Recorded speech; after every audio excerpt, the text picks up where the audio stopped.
ہندوستان کی سرزمین پر نا ایسے کئی روشن ستارے گزرے ہیں جنہوں نے محبت اور انسانیت کی شمع جلائی.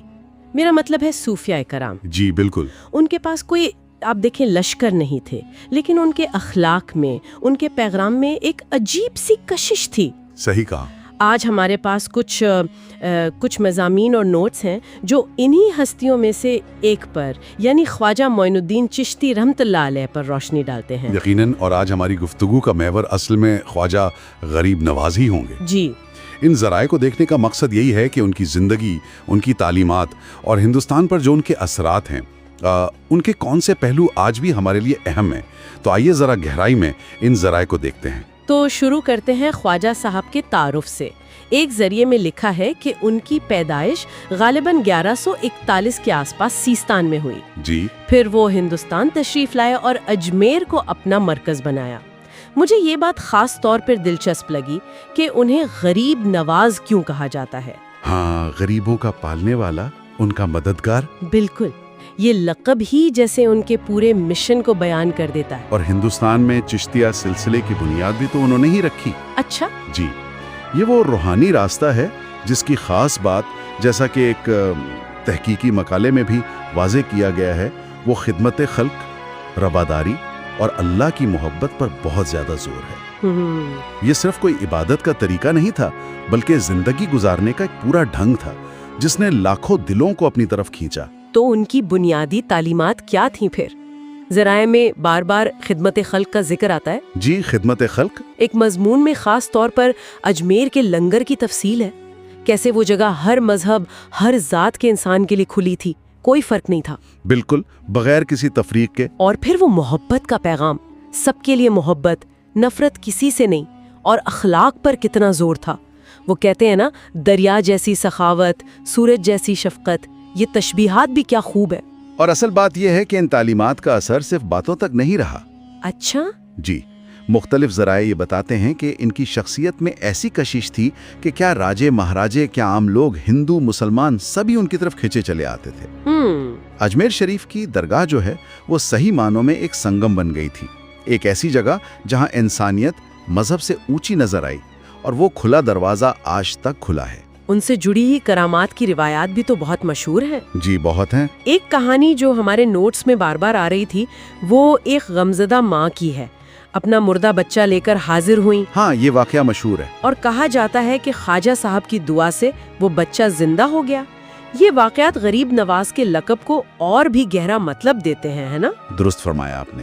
دیکھیے، یہ روایات ان سے گہری عقیدت اور محبت کا اظہار تو ہیں، یقیناً ہیں. جی. البتہ یہ سمجھنا بھی ضروری ہے کہ تاریخ اور روایت میں ایک فرق ہوتا ہے. اچھا. جو زیادہ تر سنجیدہ تحقیق ہے وہ ان کی کرامات سے زیادہ ان کی جو بنیادی تعلیمات ہیں، محبت، خدمت، مساوات، ان پر توجہ دیتی ہے.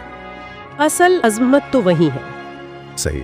کرامات عقیدت کا حصہ ہیں، مگر پیغام جو ہے وہ اصل جوہر ہے.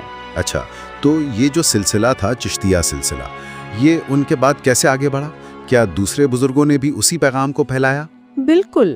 خواجہ صاحب کے بعد ان کے جو خلفاء تھے، انہوں نے اس مشعل کو روشن رکھا. دہلی میں خواجہ قطب الدین بختیار کاکی، پھر پاک پتن میں بابا فرید الدین گنج شکر، پھر دہلی میں حضرت نظام الدین اولیاء. یہ سب اسی چشتی سلسلے کے عظیم ستون ہیں. جی. اور حضرت نظام الدین اولیاء کے تو خاص مرید امیر خسرو، انہوں نے تو اس پیغام کو شاعری اور موسیقی کا وہ رنگ دیا جو آج بھی ہندوستان کی ثقافت کا ایک اہم حصہ ہے. ہاں، میں نے بھی ایک ذریعے میں پڑھا تھا، بابا فرید کی زبان کی مٹھاس کا ذکر تھا کہ کیسے لوگ ان کی باتوں سے متاثر ہوتے تھے، تبھی تو گنج شکر کہلائے. بالکل. اور حضرت نظام الدین اولیاء کا وہ قول کہ دل صاف کرو، یہ سب اسی محبت اور انسانیت کے پیغام کا تسلسل ہی لگتا ہے. اور آج بھی اجمیر شریف کی درگاہ اسی تسلسل کی ایک جیتی جاگتی گواہ ہے. صحیح. لاکھوں لوگ ہر سال، آپ دیکھیں، روحانی سکون کی تلاش میں وہاں جاتے ہیں. خاص طور پر رجب کے مہینے میں ان کا عرس ہوتا ہے، یعنی ان کی وفات کی یاد میں جو سالانہ اجتماع ہوتا ہے، وہ تو پوری دنیا سے لوگوں کو کھینچ لاتا ہے. یہ بات بھی اہم لگی مجھے، جیسا کہ ایک حالیہ اخباری تراشے میں ذکر تھا جو ہمارے مواد میں شامل ہے، کہ اس تاریخی ورثے کی حفاظت کتنی ضروری ہے. اوہ، بہت ضروری ہے.